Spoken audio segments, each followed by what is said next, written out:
They built an artificial island the size of 600 football fields in the middle of the Persian Gulf. They filled it with mansions, luxury hotels, and monorails. And right now, large parts of it are rotting. This is not a conspiracy theory. This is not clickbait.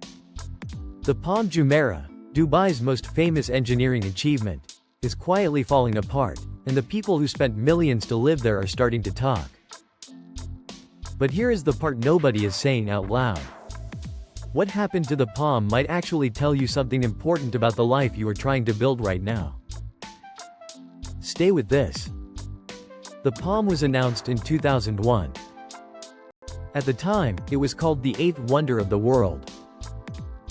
Engineers dredged 94 million cubic meters of sand and rock from the seafloor to create 17 fronds shaped like a palm tree, visible from space. Celebrities bought villas before the ground was even dry. Beckham, Rod Stewart. The world's richest people queued up to own a piece of something that had never existed before. And for a moment, it worked. The photos were stunning. The prices were astronomical. The story was irresistible. So what went wrong? Here's where it gets interesting. The sand they used to build the Palm was not compacted into solid ground. It was hydraulically pumped and dropped into place.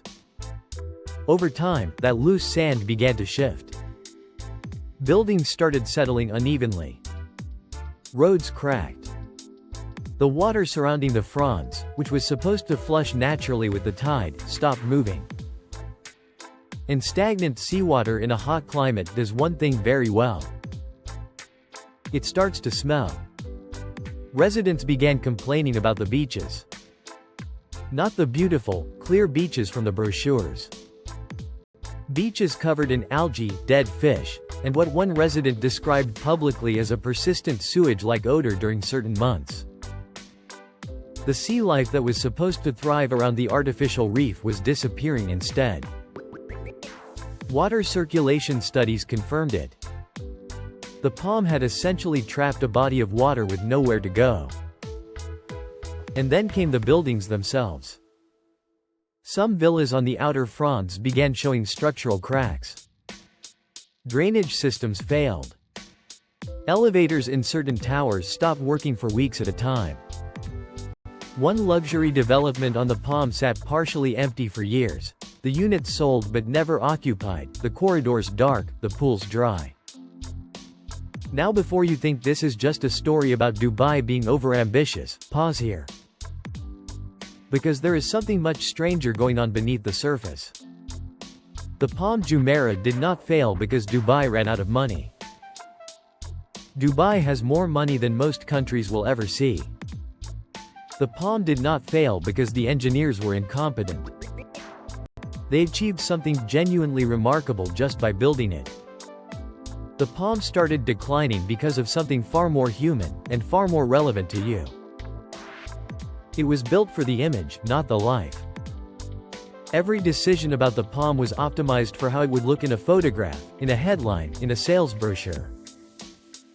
The frond layout that made it visible from space made it nearly impossible to travel between fronds without getting in a car. There was one monorail line. It connected 2 points and almost nothing else. Residents reported feeling isolated, cut off from the rest of the city, stuck on their luxury island with nowhere to walk and nothing to do except look at the water that was starting to turn green.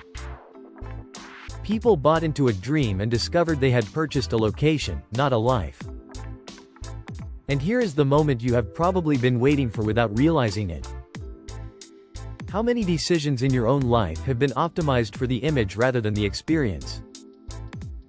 The apartment in the impressive postcode. The job title that sounds better than it feels. The holiday you took more for the photos than the peace it gave you. The version of success you are chasing because someone told you it was the goal. The Palm is not just an engineering story. It is a mirror. Right now, parts of the original Palm are being demolished and rebuilt. The developer, Nikhil, has launched upgrade programs. New infrastructure is going in. Some fronts have been partially flooded to improve water flow. The problems are real, but they are also being confronted. And interestingly, the newer developments nearby, like Palm Jebel Ali and the newly launched Dubai Islands, have been redesigned from scratch using lessons learned from the original. Dubai is not giving up. It is iterating. Which is exactly what makes this story worth your time. Because the people who moved to the Palm and stayed, who pushed through the initial cracks and the smell and the isolation, many of them say they would not leave. They adapted. They found the community. They built a life around the flaws instead of abandoning it because the brochure was wrong. And now, as infrastructure improves and values begin to recover, the ones who panicked and sold at a loss are watching others profit from their patience. There is a version of this that applies to almost every big life decision you will ever make. The move you have been overthinking. The city you keep looking at on your screen at 11 p.m. The life that looks too risky from the outside. Nothing you actually build will ever look exactly like it did in the dream. The sand shifts. The water stagnates in places you did not expect. The monorail only goes to 2 stops. But the people who stayed anyway, who looked at something real instead of something perfect, are the ones still there. The Palm Jumeirah is not a warning to stop dreaming big. It is a warning to know why you are dreaming. And that distinction matters more than most people realize, because the world is currently selling you an endless stream of curated perfection. Instagram feeds of people living on coastlines. Reels of rooftop pools and golden hour dinners. Every algorithm on every platform is working overtime to make someone else's highlight reel feel like the standard you should be measuring your own life against. The Palm Jumeirah got built by that same logic at a $5 billion scale. And even Dubai, with all its wealth and ambition and zero tolerance for failure, had to eventually stop, look at what it actually built, and ask honestly, does this serve the people living inside it? That is the question worth carrying with you today. Not where should I go? Not what should I buy? Not what does this look like to other people? Does this serve the life I am actually living? Because the most expensive mistake you can make is spending years building something that looks incredible from the outside and feels like nothing on the inside. Build the life first. The view will follow.